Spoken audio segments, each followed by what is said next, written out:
benar rasa rindu. Assalamualaikum warahmatullahi wabarakatuh. Perkenalkan, nama saya Kartika Dwi Manggalani dari 12 Elektro 1. Di sini saya akan menceritakan ringkasan isi film Perempuan Tanah Jahanam. Oke, kita mulai ya. Maya dan Dini adalah dua sahabat karib yang sama-sama bekerja sebagai petugas tol.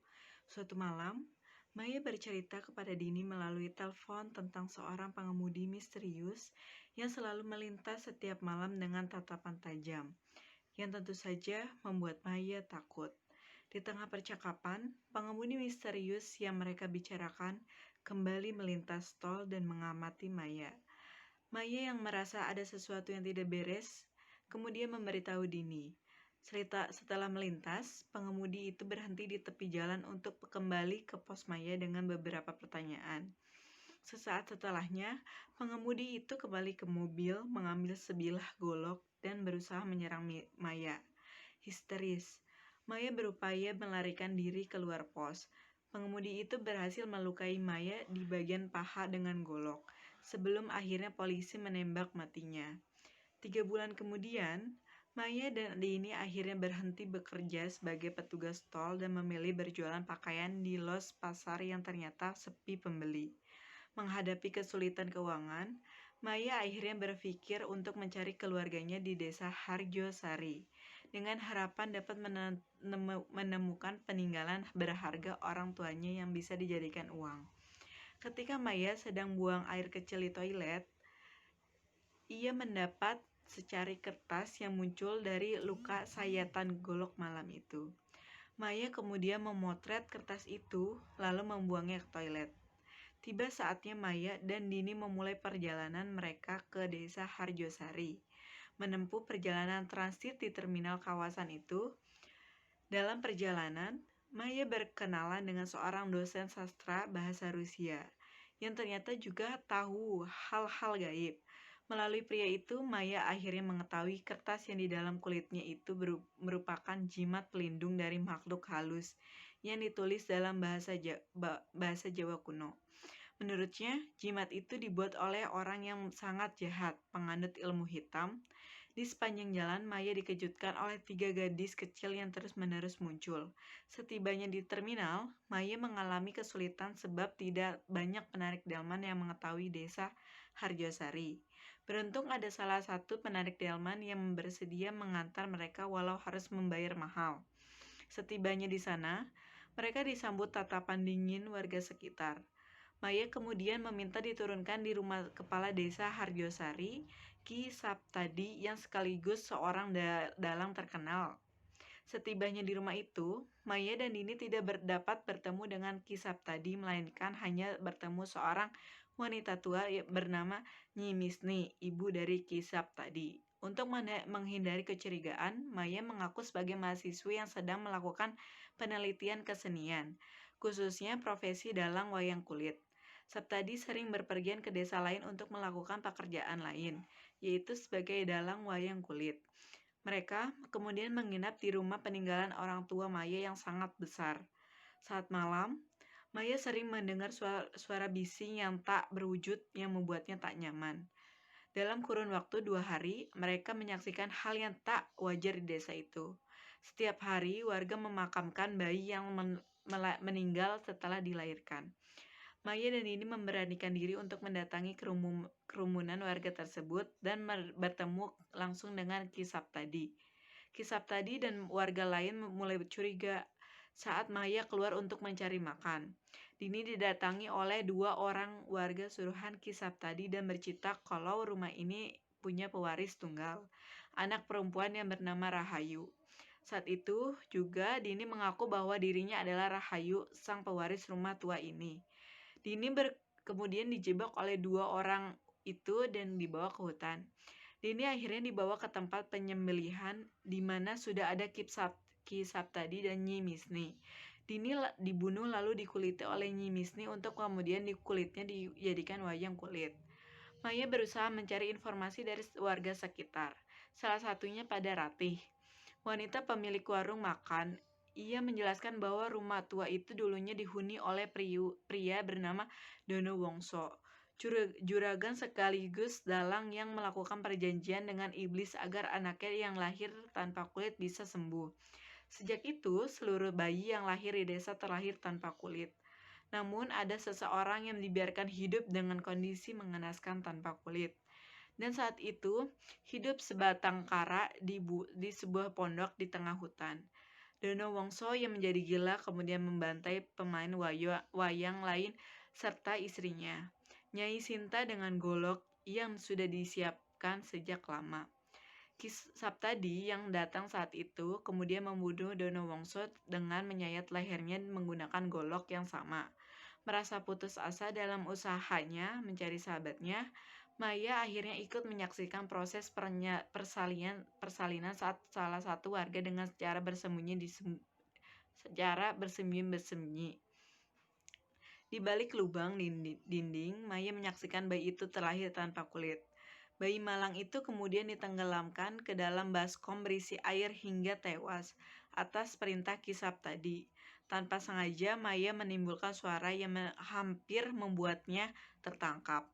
Rati langsung menutup mulut Maya yang panik dan membawanya bersembunyi ke rumahnya. Ternyata Rati sudah tahu bahwa Maya adalah anak terkutuk yang dicari-cari. Rati meminta Maya tidak perlu takut padanya karena dia berbeda dengan mereka. Menurutnya, membunuh Maya hanya akan memunculkan kutukan baru.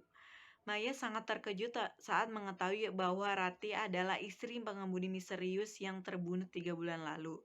Saat mendengar warga mendekati rumah Rati, Maya kemudian bersembunyi di bawah meja makan.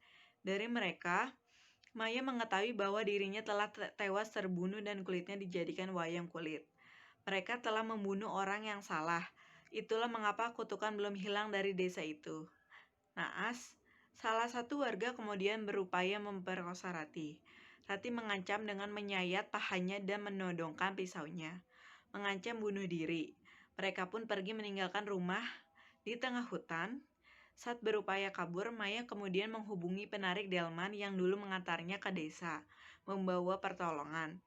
Maya kemudian meminta maaf kepada Rati dan menceritakan bahwa suami Rati telah tewas ditembak polisi karena berusaha membunuhnya. Rati yang syok kemudian meninggalkan Maya.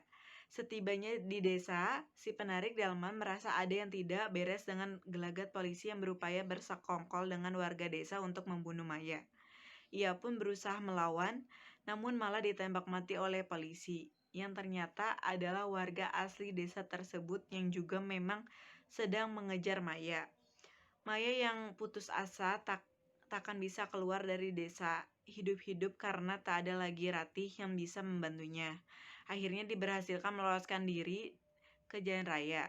Di sana Maya ditolong seorang supir pick up, namun mengalami kecelakaan setelah supir diganggu salah satu hantu gadis kecil. Salah seorang hantu gadis kecil kemudian merasuki tubuh Maya dan memperlihatkan seluruh kejadian sebenarnya di masa lampau.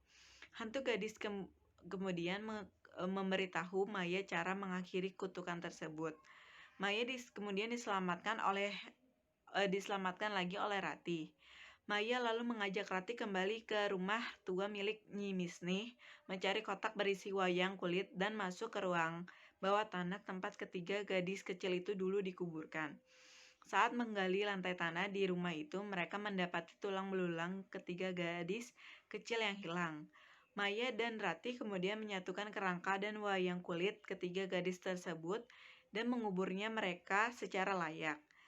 Sementara itu, Nyi Misni dan warga mempergoki Maya dan Rati bersembunyi di rumah orang tuanya.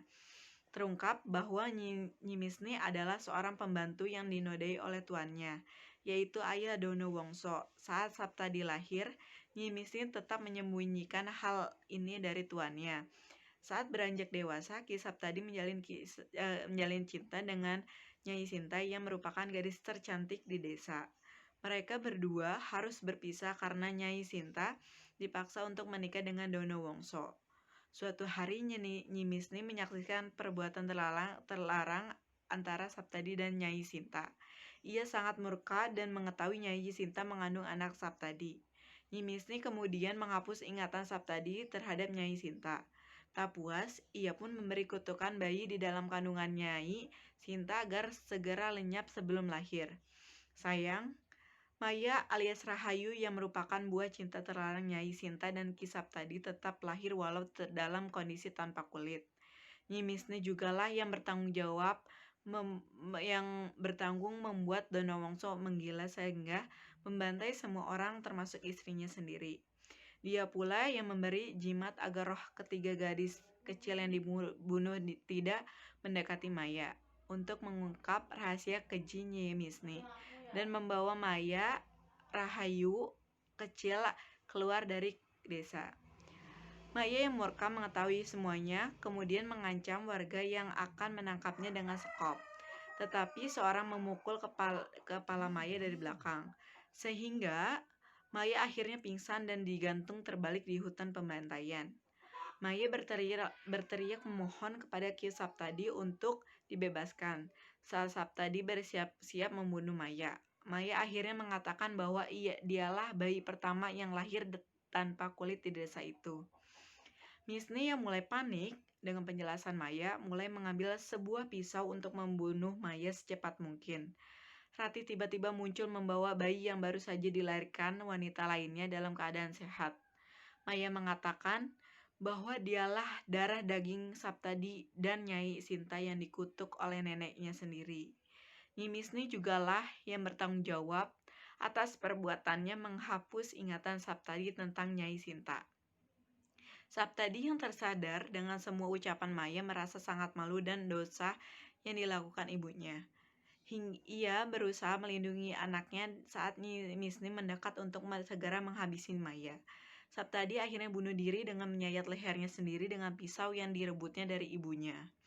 Tak bisa menerima kenyataan, anak sematawayangnya tewas, Misni ikut melakukan tindakan serupa.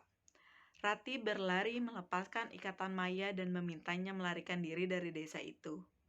Maya meyakinkan Rati untuk ikut dengannya. Tapi Rati menolak dan mengatakan, dimanapun sama saja buatku. Seluruh warga bersukacita atas musnahnya kutukan mengerikan tersebut. Maya dengan menumpang truk sayur meninggalkan tanah jahanam tersebut. Setahun kemudian, sang polisi, pembunuh si penarik delman, dan istrinya sedang menantikan kelahiran anak pertamanya. Istrinya yang sedang berada di kamar mandi kemudian melihat penampakan Nyi Misni di dalam cermin dan menjerit histeris. Saat si polisi datang, ia menyaksikan istrinya terduduk berlumuran darah terus menjerit. Naas bayi yang baru saja dilahirkannya dimakan hidup-hidup oleh Nyi Misni. Sekian cerita dari saya, kurang lebihnya mohon maaf. Wassalamualaikum.